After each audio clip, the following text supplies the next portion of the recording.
अस्सलामुअलैकुम वरहमतुल्लाहि वबरकातुहू। Welcome viewers. Miscellaneous exercise 5 question number 1 multiple choice questions.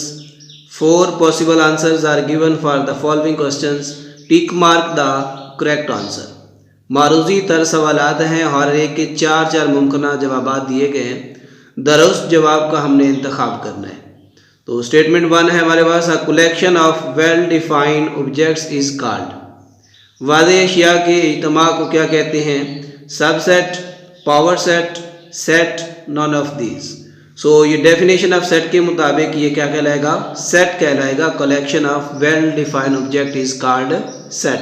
तो C is the right option. Question number 2, a set Q is equal to A upon B when a b belongs to z and b not equal to 0 is called a set of। यानी ऐसा set जिसको हम fraction में लिख सकें और b not equal to 0 हो, तो इस तरह के सेट को हम क्या कहते हैं? Whole numbers, natural numbers, irrational numbers, rational numbers. तो हम कहते हैं इसको नातिक आदाद यानी रैशनल नंबर्स, जिसको हम फ्रैक्शन में लिख सकते हैं। Question number 3, The different numbers of ways to describe a set are। यानी किसी भी सेट को बयान करने के कितने तरीके हो सकते हैं? 1, 2, 3, 4।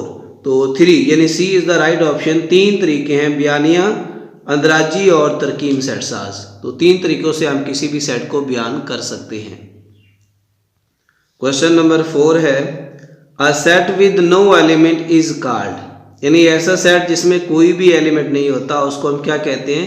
Subset, empty set, singleton set, super set. तो ऐसा सेट विद नो एलिमेंट्स यानी कोई भी एलिमेंट ना हो, तो उसको हम एम्प्टी सेट यानी खाली सेट कहते हैं। एम्प्टी सेट आएगा। B is the right option. Question number 5, the set X when X belongs to W. यानी ऐसा सेट जिसमें एक्स जो है वो बिलोंग्स कर रहा है डब्ल्यू। डब्ल्यू क्या है? ये होल नंबर्स है, मुकम्मल अदाद का set. And X less or equal to 101, और जो एक्स नंबर उसमें है वो 101 से कम या उसके बराबर तक हमने लेने हैं। तो इस तरह का जो सेट होगा वो क्या कहलाएगा? इनफाइनाइट सेट, लामतनाही, सबसेट कहलाएगा, नल सेट कहलाएगा, या फाइनाइट सेट कहलाएगा। तो देखिए अब इसके जो सेट के एलिमेंट्स की तादाद है वो गिनी जा सकती है 1 से लेकर 101 तक। तो लिहाजा हम कहेंगे ये क्या है? Finite set. D is the right option. Question number 6, the set having only one element is called. ऐसा सेट जिसमें सिर्फ और सिर्फ एक एलिमेंट हो उसको क्या कहते हैं? Null set, power set, singleton set, subset. यानी ओनली ऑन वन एलिमेंट है तो उसको हम बोलेंगे सिंगलटन सेट यानी वहदानी set, singleton set. C is the right option. Question number 7, power set of an empty set is. यानी किसी भी एम्प्टी सेट के पावर सेट क्या होते हैं? Empty set, A set, A and B का पावर सेट बना हुआ है और डी में पाई को ब्रैकेट में लिखा हुआ है। तो आपको पता है किसी भी सेट के जो पावर सेट होते हैं उसके तमाम सबसेट पे कंटेन करते हैं। तो एम्प्टी सेट का जो सबसेट बनेगा वो खुद बनेगा एम्प्टी सेट। उसको एक ब्रैकेट इजाफी से हम जब क्लोज करेंगे तो D is the right option. तो ये हमारा एम्प्टी सेट का पावर सेट बन जाएगा। तो D is the right option. Question number 8, the number of elements in power set यानी 1, 2, 3 इज। इसमें जो पावर सेट की तादाद है वो कितनी होगी? तो इसमें एलिमेंट्स, ये फार्मूला है 2 रेज़ की पावर n। n यहाँ पे ये एलिमेंट्स की तादाद होती है। तो ये 1, 2, 3, 3 है। तो 2 रेज़ की पावर हम 3 लेंगे और इसको सॉल्व करेंगे। 2 रेज़ की पावर 3 8 आ जाएगा। तो इसमें जो नंबर ऑफ एलिमेंट्स होंगे पावर सेट में वो कितने होंगे? 8 होंगे। 4, 6, 8, 9। सो ये सी इज़ द राइट ऑप्शन यानी 8 आ जाएगा। अब नेक्स्ट इसी तरह से है, if A is the subset of B then A union B is equal to. पहले तो आपको ए सबसेट और बी सबसेट क्या होता है, यानी ए सबसेट कहलाएगा बी का जब ए के तमाम अरकान बी में मौजूद हों। तो ये सबसेट की डेफिनेशन के मुताबिक हम बोलेंगे। और जब इन दोनों सेट का यूनियन करेंगे, क्योंकि अब ए सारे का सारा जो है बी में कंटेन कर रहा है, तो यूनियन सेट में क्या आएगा, बी सेट आएगा पूरा, चूंकि उसमें ए के एलिमेंट्स भी आ जाएंगे। मिसाल के तौर पे यहाँ पे अगर हम सेट ले लेते हैं, एक ए सेट है जिसमें 1 और 2 है, और ये हमने इस तरह का लिया है बी सेट का, यानी सबसेट बने। तो देखें ये 1 2 3 4, मान लें कि ये हमारे पास बी सेट है। तो ए के जो दोनों अरकान है यानी 1 और 2 ये बी सेट में भी मौजूद है। ए जो है इसको हम बोलेंगे ये सबसेट है बी का। तो जब इन दोनों का हम यूनियन करेंगे तो ये बड़ा सेट यानी 1 2 3 4 आ जाएगा। तो लिहाजा जो बी है, A B empty none of these में B is the right option होगा हमारे पास। नेक्स्ट क्वेश्चन नंबर 10 है, if A is the subset of B, यानी वही चीज़ है ए सबसेट है बी का, then A intersection is equal to.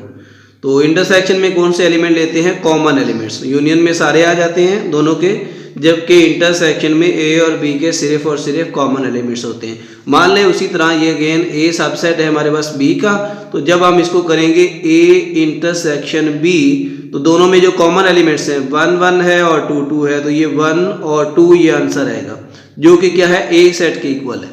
तो इसमें इंटरसेक्शन में हमारा क्या आएगा, ए आएगा। So A is the right option, B 5 और नन ऑफ दीज ये फॉल्स है। Question number 11, if A subset of B then A minus B is equal to, यानी ए माइनस बी करना है जब ए सबसेट हो बी का, तो ए माइनस बी चूंकि ए के तमाम एलिमेंट बी में मौजूद हैं, तो जब ए से बी को माइनस करेंगे तो ए तो एम्प्टी सेट बचेगा, इसका आंसर बिल्कुल खाली सेट, ये वाली अलामत, या फिर यूं लिख सकते हैं हम। तो इसका आंसर आएगा ए नो, बी नो, सी, यानी एम्प्टी सेट आएगा, क्योंकि हम उसके सब सेट से बड़े सेट को माइनस कर रहे हैं। तो वो तमाम एलिमेंट तो बी में मौजूद हैं, लिहाजा वो सारे उससे सब्ट्रैक्ट हो जाएंगे, सिर्फ एम्प्टी सेट ही बचेगा। तो 11 इज द राइट, इसका sorry C is the right option, empty set. Question number 12, bracket A union B bracket close union C is equal to.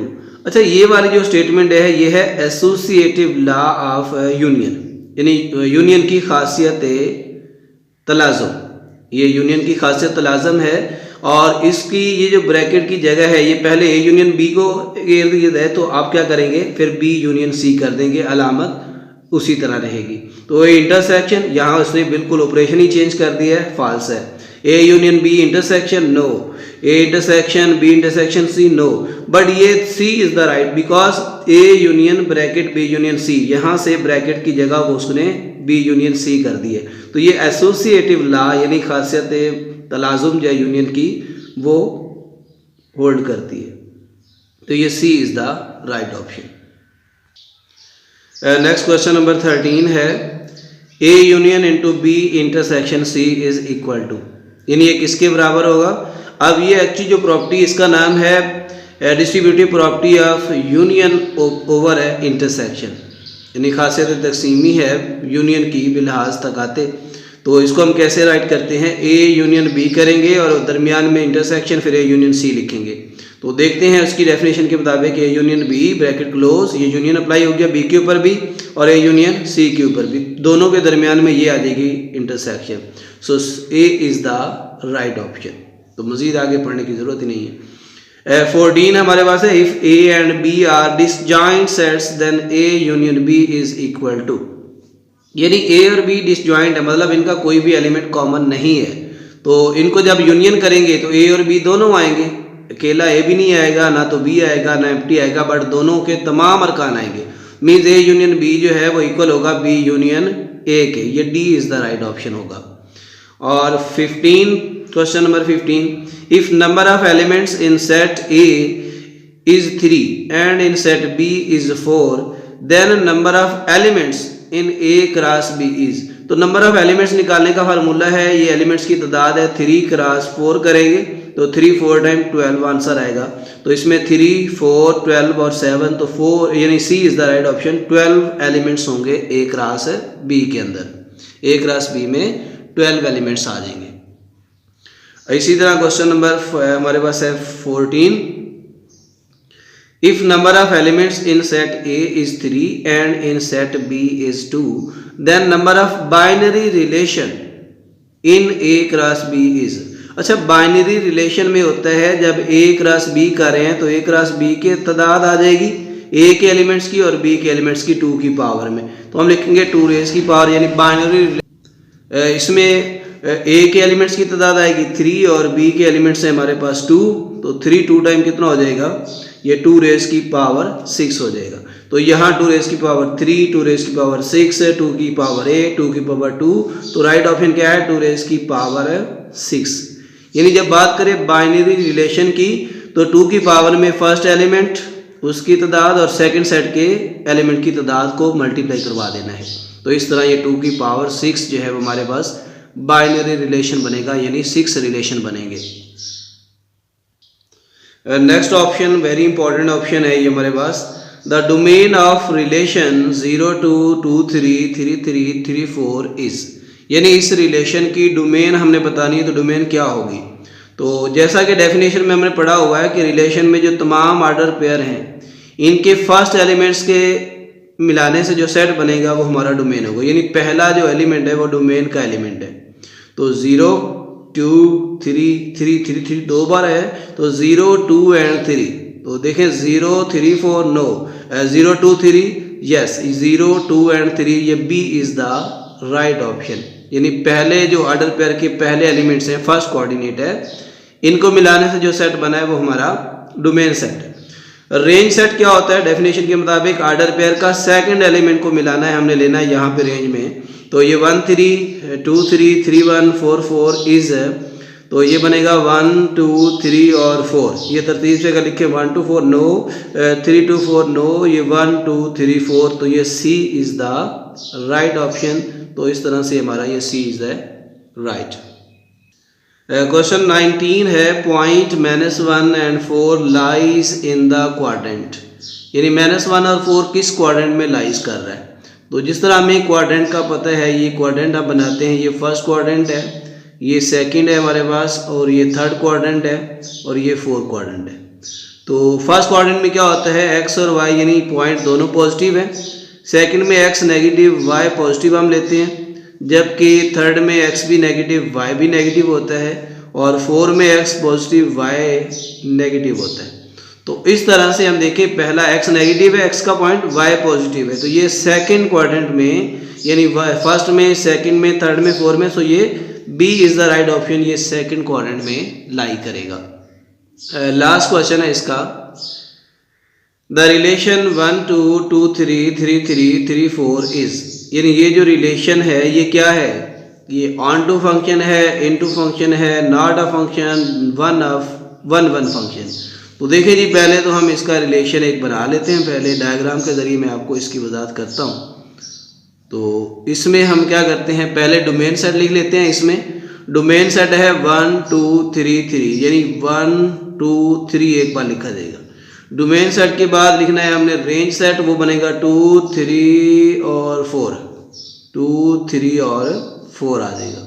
अब इनके दरमियान हम एक रिलेशन बनाते हैं, 1 को 2 के साथ इमेज बना रहा है, 2 3 के साथ, उसके बाद 3 3 के साथ, फिर 3 4 के साथ।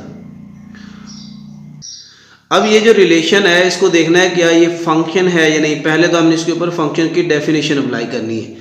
ये एक्सरसाइज जो 5.5 है इसके अंदर हमने बड़ी वजाहत से इनको स्टडी किया हुआ है, तो वहाँ से भी बेसिक कंसेप्ट इसका पहले आप समझ सकते हैं।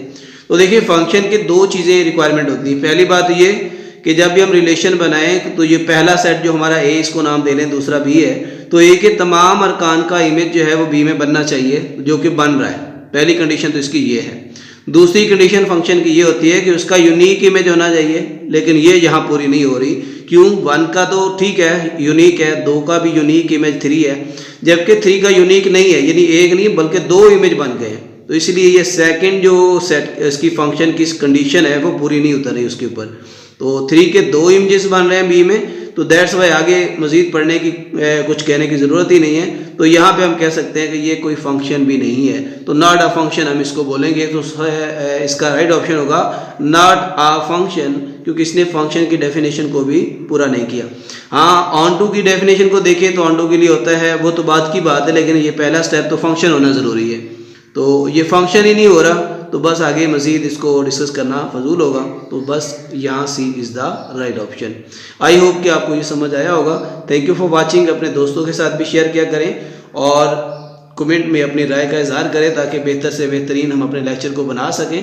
थैंक यू, अल्लाह हाफिज़। नेक्स्ट लेक्चर में इंशाल्लाह इसके शॉर्ट क्वेश्चंस को कंप्लीट करेंगे। तब तक अल्लाह हाफिज़।